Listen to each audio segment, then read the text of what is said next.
ఆకాశమందు సింహాసనాసీనుడైన దేవాది దేవునికి నా హృదయపూర్వక వందనములు, స్తుతులు, స్తోత్రములు సమర్పించుకుంటున్నాను. అందరికీ శుభోదయం. ఇది నా మహోన్నతుడైన దేవాది దేవుడు నీకు అనుగ్రహించిన వాక్కు. ఆయన కృతజ్ఞత లేని వారి ఎడలను, దుష్టుల ఎడలను ఉపకారి అయి ఉన్నాడు.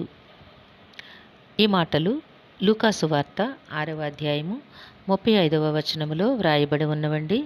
Praise the Lord. Today our God's promise for us, for he is kind to the unthankful and evil. చూడండి నేస్తమా, సర్వోన్నతుడైన దేవాది దేవుడు ఇది నన్ను నీ కొరకు సిద్ధపరిచిన వాక్కు ఏమై ఉన్నది అనగా, నీ దేవుని యొక్క గుణగణములు ఏమై ఉన్నవి నీవు మొదట వాటిని గూర్చి తెలుసుకొనవలను. ఆయన ఎవరికి ఉపకారి అయి ఉన్నాడు, ఎవరికి ఉపకారి అయి ఉన్నారు అంటే, కృతజ్ఞత లేని వారి ఎడలను, దుష్టుల ఎడలను ఉపకారి అయి ఉన్నారు. అయితే మానవులు ఎవరి పట్ల ఉపకారి అయి ఉంటారు చెప్పండి? అంటే ఎవరైతే నీకు ఉపకారం చేస్తారో వారికి ఉపకారం చేయడానికి నీవు అలర్ట్గా ఉంటావు, సిద్ధపాటును కలిగి ఉంటావు. కానీ దేవాది దేవుడట కృతజ్ఞత లేని వారి ఎడల, దుష్టుల ఎడలను ఉపకారి అయి ఉన్నాడు. మీరైతే ఎట్టివారిని గూర్చి అయినను నిరాశ చేసుకొనక మీ శత్రువులను ప్రేమించుడి, మేలు చేయుడి, అప్పు ఇయ్యుడి, అప్పుడు మీ ఫలము గొప్పదయ్యుండును, మీరు సర్వోన్నతుని కుమారులై యుందురు. ఏమి చేయాలటండి?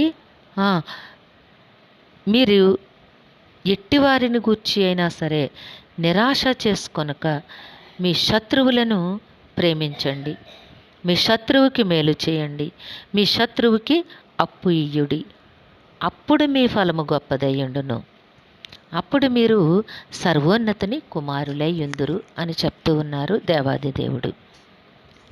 ఈ దినాన్న నీకు ఆయన వాక్కును ప్రకటన చేస్తూ ఉన్నారు. కనుక నేస్తమా, ప్రేమించుట, మేలు చేయుట, అప్పు ఇచ్చుట, ఇవన్నీ కూడా దేవుని యొక్క గుణములు, దేవుని యొక్క లక్షణములు. అయితే ఎవరికి చెయ్యాలి అంటే, దేవుడు ఎవరికి చేస్తూ ఉన్నారు? కృతజ్ఞత లేని వారి ఎడలను, దుష్టుల ఎడలను. సో నీవు కూడా వారందరికీ కూడా ఇట్టి సహాయముని చేసేవానివై ఉండాలి. అట్లా చేయగలిగినట్లయితే నీకొచ్చే పేరు ఏమిటి, నీకొచ్చే అవార్డు ఏమిటి అంటే, నీవు సర్వోన్నతిని కుమారునివై యుందువు, మీరు సర్వోన్నతిని కుమారులై యుందురు అని చెప్తోంది దేవుని గ్రంథము. కనుక నేస్తమా, నీవు దేవుడు నీకిచ్చిన పరిధిలో నీవు ఎవరిని గూర్చి కూడా నిరాశ చెందకుండా, శత్రువులు ఎవరైతే ఉన్నారో, నిన్నెవరైతే శత్రువుగా భావిస్తూ ఉన్నారో వారిని ప్రేమించు, వారి కష్టంలో ఉంటే మేలు చెయ్యి, అవసరతలో ఉంటే అప్పివ్వి, అప్పుడు నీ ఫలము చాలా గొప్పదిగా ఉంటుంది. నీవు సర్వోన్నతిని కుమారునివై ఉంటావు.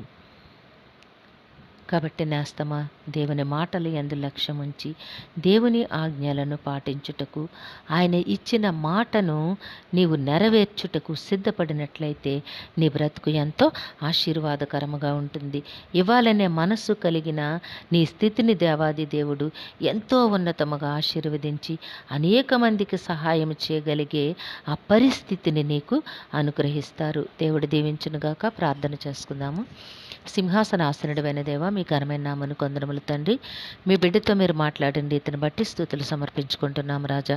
మీ బిడ్డను నాయన, వారి యొక్క కుటుంబీకులందరినీ కాచి కాపాడి మేలులతో వారి హృదయాలు తృప్తిపరిచి జీవింపచేయండి నాయన. పరీక్షలు రాస్తున్న విద్యార్థులకు జ్ఞానమును, జ్ఞాపక శక్తిని అనుగ్రహించి చేయి పట్టుకొని పరీక్షలు రాయించండి. ఉన్నతమైన విజయములు, మంచి భవిష్యత్తును ప్రసాదించండి నాయన. పుట్టినరోజు, వివాహ దిన మహోత్సవంలో జరుపుకొంచిన బిడ్డలందరికీ మీ ఆశీస్సులు అనుగ్రహించండి. దీర్ఘాయుష్నిచ్చి కాపాడమని వేడుకొంచున్నాము. కుటుంబాల్లో ఉన్న చింతలు తొలగించండి తండ్రి, అవసరతలు తీర్చండి. మా ప్రియులు చేస్తున్న ఉద్యోగాలు, వ్యాపారాలు, ప్రతి పనిపాట్లలో కూడా మీరు తోడుగా ఉండి వారి కష్టమునకు అనేక రెట్లు ఫలములు దయచేసి కాపాడమని ఈ ప్రార్థన మా రక్షకుడును మీ ప్రియ కుమారుడైన యేసుక్రీస్తు నామం పేరట అడిగి వేడుకొనుచున్నాము తండ్రి. ఆమెన్. కరుణా వాత్సల్యత కలిగిన దేవుడు మీ జీవితంలో అనేకమైన ఆశీర్వాదములు అనుగ్రహించి మిమ్మును ఆయన నామ మహిమ కొరకు జీవింపచేయునుగాక. Amen, amen, amen.